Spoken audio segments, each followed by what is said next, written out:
ఈ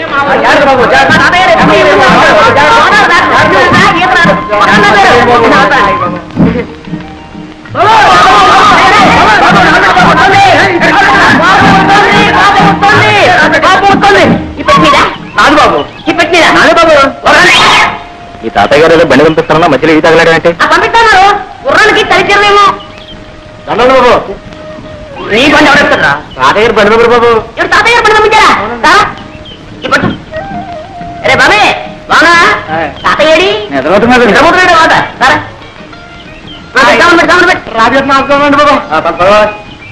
ఎక్కడే ఎక్కడ అరే మా తాతయ్యను ముత్తాత కలిసి ఏంటన్నమాట కొంచెం కొంచెం అప్పుడప్పుడు గతులు నీకే చెప్పేది కొంచెం నిదానం పోలేవయ్యా గతుకులు ఏంటది ఆయన ధర్మరాజు ఏంటది రైలు అయింది బస్సు అయింది పడవైంది ఇప్పుడు ఈ పల్లకేసావా నా ఒంట్లో ఉన్న ఎముకలన్నీ టపటపామని విరిగిపోకునిపే నా ఖాళీ బుద్ధి చెప్పుకుంటాను నిదాన్ని నువ్వు దారులు తెలియక ఇబ్బంది పడిపోతావురా నేను అవుతాను కదా రే బాబే నువ్వు బానే ముందు బానే ఎంత అందంగా ఉందరా మీ ఊరు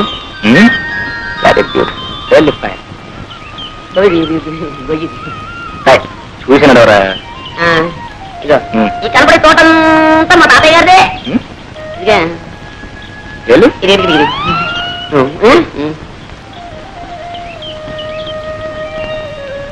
తొందరగా కానివ్వండి మరి మళ్ళీ కాయ చేసాలే తోటలో కాయకొచ్చారా మరి ఎక్కడ మరి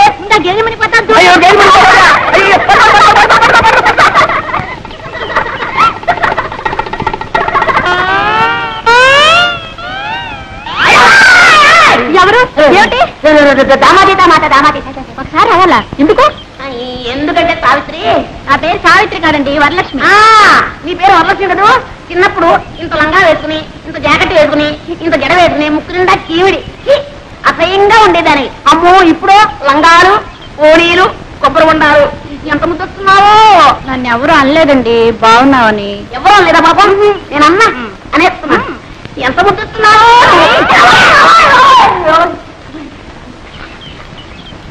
ఏ జాగ్రత్త మళ్ళీ ఈసారి వెళ్ళన్నావా కొబ్బరి బొండ మెళ్ళో కట్టి గోదావరిలో తోస్తాను జాగ్రత్త ఆ మాట మాత్రం అనక నాకు అసలు ఈత కూడా రాదు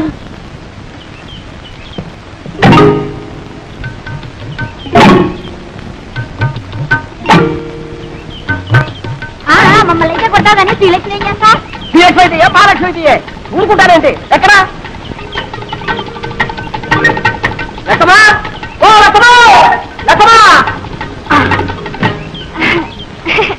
చాలా దూరం నుంచి వస్తున్నట్టున్నారు పాపం తీసుకోండి తీయగా ఉంటాయండి నీళ్ళు మరీ సిగ్గుపడతారేంటండి లక్ష్మా లక్ష్మా నీకు ఇదే ఉందంట మన మామిడికాయలు బాబు నిన్న నిమ్మకాయలు ఉండే ఆ కాడ ఉంటే ఈ కాడ ఉంటే ఆ కాడ ఎక్కి పోసేస్తారండి ఇవాళ కొబ్బరికాయలు పడ్డారండి ఆర్డర్ ముఖ భలేవాడివే తాత ఏ శుక్రవారానికో శనివారానికో కాయ కోసుకుంటే దొంగతనం వెంట కట్టేస్తున్నావే చెట్టెక్కిన పెద్ద మనిషి పక్కనే ఉన్నాడు కోసిన కాయ చేతిలోనే ఉంది ఆయన్ని అడగొచ్చుగా ఏదయ్యా నువ్వా అయ్యో రామా నువ్వు పిచ్చాడు తాత ఎక్కడైనా దొంగని ఒప్పుకుంటాడేంటి కనపట్టల్లా దొంగ కోళ్ళు పెట్టే రకం ఏం పెద్ద మనిషి అయ్యా వేసింది దొరబాబు వేషమా చేసేవి దొంగతనాలా చచ్చా బుద్ధుండెక్కలేదయ్యా ఏదోలే తాత పాపం కుర్రతనం తెలియక చేశాడు నువ్వు మరీను చూడండి తప్పైపోయిందని ఈ కొబ్బరికాయ ఇచ్చి దండం పెట్టేయండి మా తాత చాలా మంచివాడు ఏమనుకోడు ఇచ్చేయాలి మరి వస్తాను తాత ఆగు పాప పద పోలీస్ స్టేషన్ కి నేనా ఎందుకు నన్ను పోలీసులు కప్ప చెప్పి సాక్ష్యం చెప్పడానికి నాకే ఇదే పనా నా పోటీ పనులున్నాయి పోనీలే బాబు తమ తప్పు తెలుసుకున్నారుగా ఈ మాత్రానికి పోలీసులు ఎందుకు ఫిర్యాదులు ఎందుకు బాబు ఏం లేదు ఇదంతా పూర్తి వివరాలతో దర్యాప్తు జరపవలసింది ఇది నా డ్యూటీ ఎందుకు ఇస్తామరెవరు బాబు నేను జిల్లా కలెక్టర్ని అయ్యో బాబు దండాలండి తప్ప క్షమించండి బాబు కూకోడు బాబు అయ్యో కూకోడానికి కుర్చీలు లేవే ఒరే ఎక్కనా కూకనా కుర్చీలు పట్టుకోండి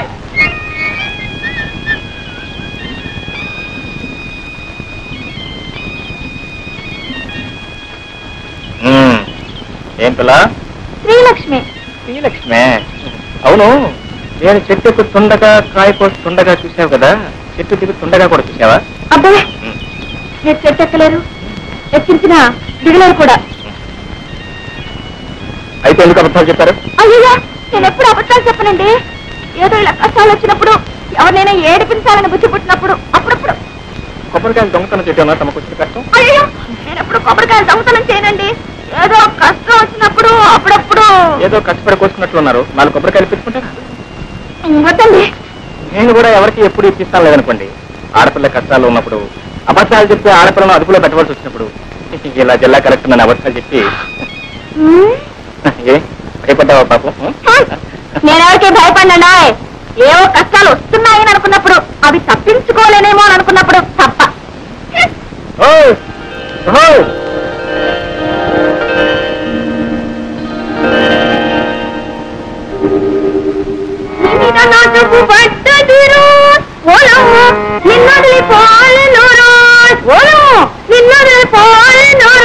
అమ్మాయి పొద్దున్నే పెట్టబట్టు కూర్చున్నావు.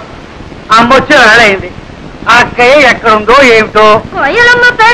కొబ్బరి తోటలో వెళ్ళింది. ఇంత వయసు వచ్చినా ఇంకా దీనికి చిన్నతనం పోలేదు. ఎక్కడుందో ఏమిటో. వెళ్ళు, ఎక్కడుందో చూసి తీసుకురా అమ్మా. వెళ్ళు. కిందలో దాక్కుని చంకలో కూర్చొని వస్తుంది గోదావరి వస్తుంది. ఏమండి, మీ ముద్దుల కూతురు ఇంట్లోనే ఉందా, ఊరి మీద ఊరేయడానికి వెళ్ళిందా? ఎవరి గురించి నువ్వు అడిగేది? శ్రీలక్ష్మి సంగత, చిత్తి సంగత? అబ్బా, అక్కడికి మీరు మాత్రం ఇద్దరు కూతురు సమంగా చూస్తున్నట్టు, నేనేమో సవతి కూతురుగా చూస్తున్నట్టు. పొద్దున్నే ఉన్న తెలివితేటలన్నీ వలకబోయకండి. నేను అడిగేది మీ శ్రీలక్ష్మిని గురించి.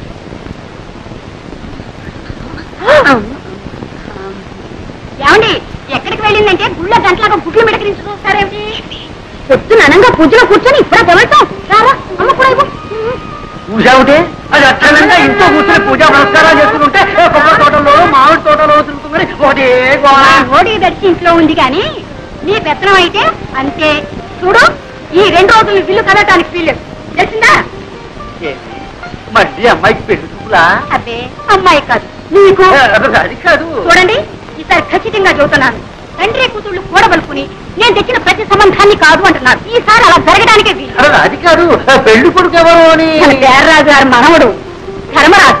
పేర్రాజు గారికి అతనవరున్నట్టే. మీకు ఏం తెలుసు కనుక ఇది తెలియడానికి. సోదమ్మ కొడుకు పట్టణంలో చదువుతున్నాడు. నేను అన్నీ మాట్లాడే వచ్చానండి.